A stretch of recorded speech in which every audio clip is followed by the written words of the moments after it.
Je suis d'accord qu'aujourd'hui, un certain nombre d'interprétations de notre politique peut donner l'impression que nous serions dans un combat entre le local et le national. C'est tout l'inverse que nous essayons de créer.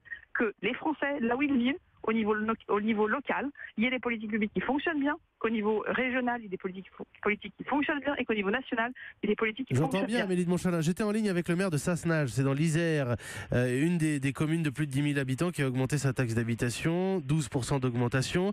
Il nous explique, je fais très simple, mais je suis sûr que vous allez me suivre, il nous explique qu'il a été classé en zone inondable avec l'impossibilité de construire de nouveaux logements et qu'il a été sanctionné par la loi SRU parce qu'il ne construit pas de nouveaux HLM.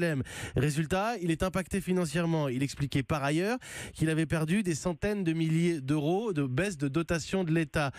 Il a donné le chiffre de 800 000 euros. Amélie de Montchalin, c'est être un bon gestionnaire que d'augmenter la taxe d'habitation dans ce cas-là. Mais c'est pour ça que, situation par situation, dans le cas présent, la loi SRU, on a fait une évaluation, nous parlementaires, pour essayer de comprendre ce qu'on pouvait faire évoluer. Ça a été un long débat, le Sénat, l'Assemblée, on a regardé ce qu'on pouvait faire. Peut-être qu'il faudra faire plus, c'est d'évaluation, cas par cas, pour donner aussi la souplesse dans la gestion des différents projets. Ensuite, les sujets d'investissement, moi je pense qu'il y a des maires qui sont tout à fait en position d'expliquer pourquoi ils ont pris une réforme et pourquoi les impôts augmentent, parce que les services augmentent. Aujourd'hui, il y a de chasse à l'homme, il n'y a pas de chasse à l'homme, il n'y a aucun problème de fond.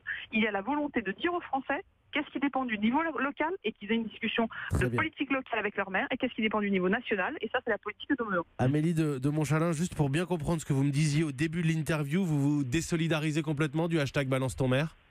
Je pense qu'il est totalement inadapté. C'est des choses qui sont sur les réseaux sociaux, qui ne correspondent pas à la relation de confiance que nous essayons de nouer localement. Il y a des choses qui doivent être transparentes. La transparence, c'est une bonne chose. Maintenant, il n'y a pas de chasse à l'homme. Les maires font un métier extrêmement difficile. Ils ont un engagement quotidien auprès des Français. Ce sont les personnes politiques qui sont les plus proches des Français. Aujourd'hui, on doit les accompagner. On doit effectivement faire en sorte que leur plan d'investissement soit financé. Je ne cherche aujourd'hui à ne mettre personne en cause. Maintenant, chacun doit pouvoir justifier auprès des citoyens de quoi elle est responsable. Les maires de leur politique municipale, les élus nationaux de la politique nationale.